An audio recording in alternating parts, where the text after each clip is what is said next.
So, guys, it's David here, and it is currently day 356. I hope you guys are doing fabulously well and are doing better than yesterday. But today I picked up on my project once again. I didn't procrastinate and I didn't avoid my fear. I faced it. And as expected, when I faced my fears and my imagination of worry, there was really not much fear or difficulties in reality. Doing the job and doing the work was actually very easy. I knew exactly what to do. Although at the beginning I was a bit rusty, I was very unsure. I acted as if I have forgotten how to do the work. But as I spend more time doing it, as I spend more time getting over this uncomfortableness, I found familiarity with my work. And it did take some time. But I had to say, during that time of figuring the shit out, it was very enjoyable. Right? It was much more enjoyable than watching Netflix, than having a wank, than just, distracting yourself from all these other vices. Because chasing instant gratification, although it feels good in the moment, but if you have this burning desire within you to achieve more, then in the long term, this instant gratifications is going to make your life suck more. You're going to get bored of it because doing that is not going to make your life fulfilling. And deep down inside, you know that distracting yourself isn't going to fulfill your dreams. So it does get boring over time, which is why doing the hard thing, chasing for long term gratification or delayed gratification, is going to make the journey more enjoyable because you are working towards something. And if you know that that is exactly what you want in the bottom of your heart, then over time you're going to find ecstasy in doing this. But I have to say, picking up where I had left off has been perhaps a very difficult thing for me. And I do believe what contributed to all my procrastination and avoidance is this ego I had held up for myself.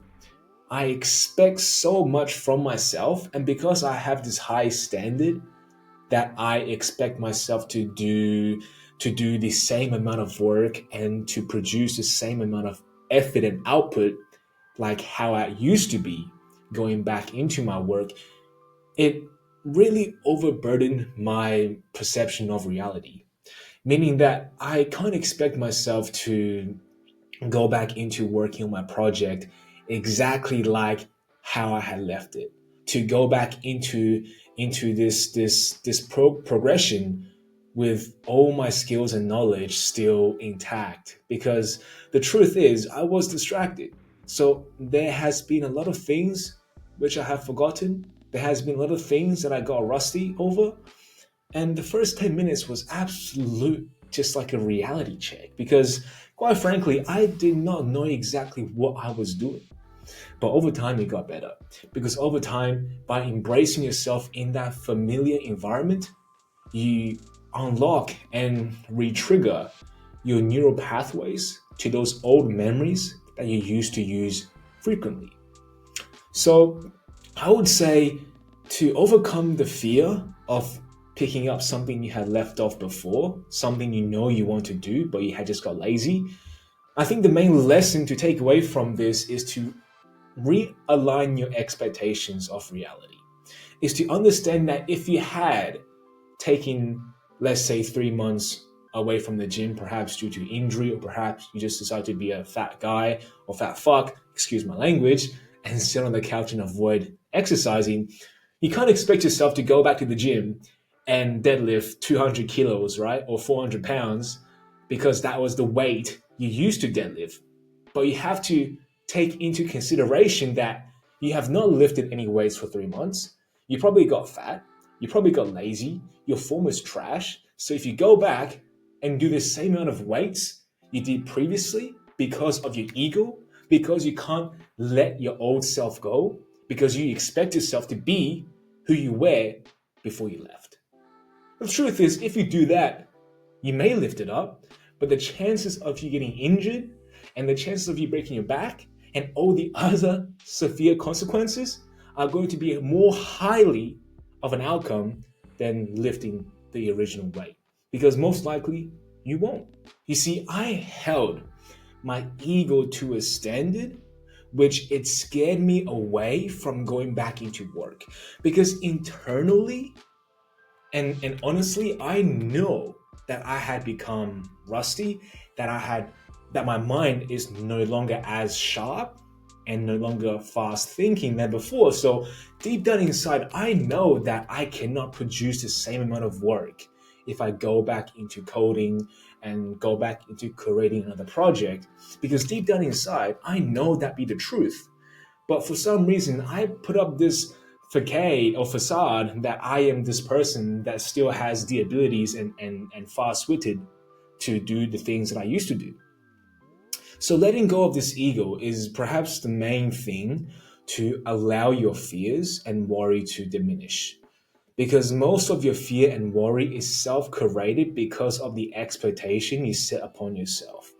So if you go into this with a clear mind and to understand reality and embrace the present rather than live in the past, because the truth is, you are not going to be as smart as before.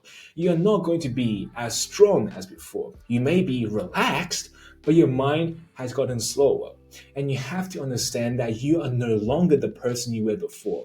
And I don't care, right, if you had lifted 200 kilos in deadlift 3 months ago. I don't care if you had, achieved this a crazy sales run in the last quarter, and I don't care if you had solved this tremendous difficult math equation last year.